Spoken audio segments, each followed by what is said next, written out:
ایا دا درته ونه ښیم چې در ټولو بهترینه بدله د بدو څه کېدلی شي؟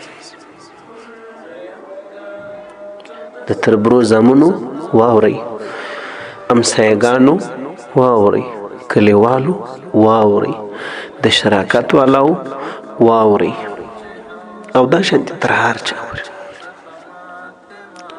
بهترینه بدله دا نه ده چې چا چپلاخه باندې وولې او ته جواب بس څوک ورکړي، ولې خو ته زورور یې او ته ځوانان لرې.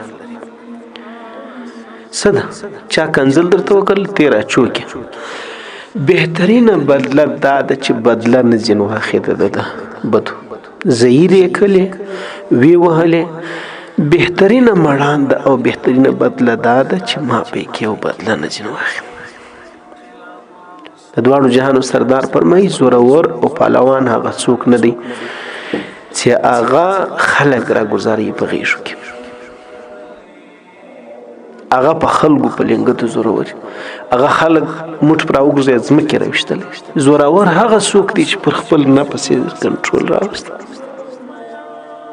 نفس دا غواړي چې د په څو تا ته دا وویل، خو دا نفس په دې ټیم کې کنټرول کړي چې خیر دی چې ده وکړل لا بس ډېره ده. د بدو بدله بد په بدو نه مینځل کېږي. قرآن عظیم شان کې الله خپلو هغه انبیاو علیهم السلام ته وایي، د هدایت و استازو و څراغانو و رڼاګانو ته وایي ادفع بالتي هي احسن. چا در سره بد وکړل په ښه طریقه.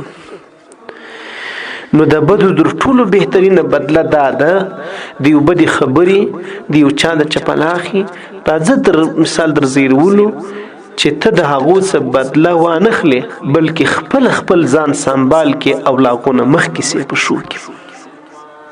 د ده په رقم مه جوړېږه چې ستا د وجې چا د تکلیف او آزار ورسېږي.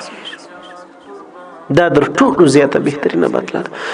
تاسو وګورئ د انبیاو علیهم السلام زندګۍ، هغو د خپل ځان بدله د چا څه نه ده اخیستې. خاص کر د رسول الله صلی الله علیه وسلم مبارک ټول ژوند زموږ ستاسو لپاره نمونه دی. ټول ژوند زموږ ستاسو لپاره نمونه دی. لقد کان لکم فی رسول الله اسوة حسنه. په ټول عمر او په ټول زندګۍ کې د خپل ځان بدله له چا نه ده اخیستې. وی د یو سړي اسم اعظم زده و، نو یو استاز دی شاګرد ور باندې پسې دی چې ما ته به اسم اعظم راشه. دور ټول چې اسم اعظم چې ما د چا څه زده کړی دی هغه ورسره په پلاني ماجد کې ناست دی، یو پلا به یو څوک ویې چې رالی بیا اسم اعظم درشیم دی چې ورلی په ماجد کې یقیني هغه سړی د اشراق په ټینګ په جماعت کې موجود دی، نفل یې کړي دي، بس دعا کوي. چې رالی سپین ږیری سړی هم دی، حیران سول چې اوس عالم هم دی، ملا هم دی، سپین ږیری دی، د پلار په ځای مې کېږي څنګه یې ویې.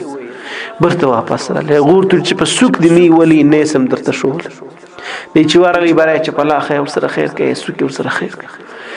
وی هغه سړی چې پر لمانځه باندې یا بیا ولاړ دی یا دی چې هغه پر نفل باندې ولاړ دی یا بیا په جومات کې ناست دی، د هغو د دې جومات ټیم دی، هغه را ولاړ سو د ده لاس ورکښې کاږي. وی ورور لاس خو دې خوږ نه سو. دی چې رالی دا حالات یې دې مخکیني خپل استاز ته یا دا خپل ورستول سوي کس ته وویل چې خبره خو دا رنګه وه.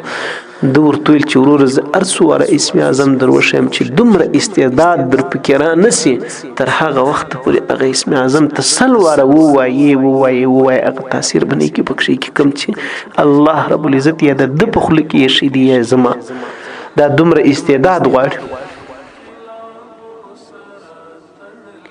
یو بادشاه نو په ده باندې د خپل ملک او د خپل علاقه ټوله سنبالول. د ده څه مخکې ډېرې بدامنۍ وې، د خلکو شکایتونه و. دی چې رالی علاقه یې ډېر په کنټرول کې واخیستل. نیت یې سو چې نفلي حج ته ولاړ سي. دا خپلو وزیرانو دا مشرانو دا د قوم خورو هغو مشوره ورکړه چې د الله بنده ته حج ته ځې، ستا سره د حج غم دی، دا زموږ انتظام به څوک کنټرولوي. ته مزه حج ته ته ولاړ سه د یو عالم څه پوښتنه وکړه، کیدای سي هغه یو ښه لار تاله په لاس درکړي. د یو بزرګ لرالی بزرګ ته چرالی هغه بزرګ ته ویل چې صاحب ستا څنګه مشوره ده خلک راته وایي چې ته مځه د ستا د تګ د وجې زموږ انتظام او فیصلې او دا سره ګډوډي کېږي ته پخوا سفرونه 3-4 میاشتې په مسافرۍ کې راتلله په حج کې او زه ځم نفلي حج ته ته څه راته وایه دور ټول ته حج ته مځه زه به حج در باندې خرڅ کړم ما ډیر حجونه کړي دي اویا واتیا حج می کړي دي دور تل چې دا خو ډیره جوړه خبره ده ولا بزو خامیر پیسو به تر سره لسم ما ته وای چې د یوې ورځې څومره قیمت دی څومره ورځې په لګېدلې دي هغه ورته چې د یوې ورځې دومره قیمت دی دومره قیمت دی د یوې ورځې لکه دا دنیا چې ټوله د سرو زرو سي سبحان الله زه خو د یو کلی علاقې د یو د چمن د علاقې امیر یم او مشر یم او زما پیسې دومره کمې دي دا به زه څنګه تا ته د دې حج بدله در کوم څنګه به زه له تا نه حج رانیسم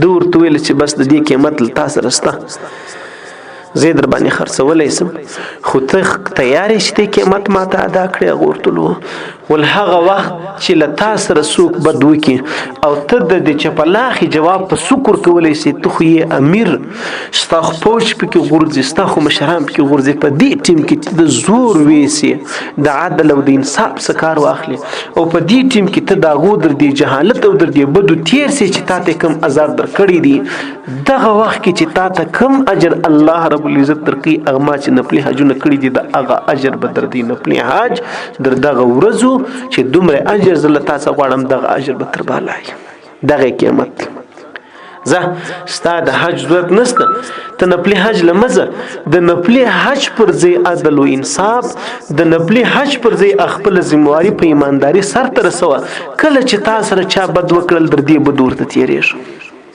بس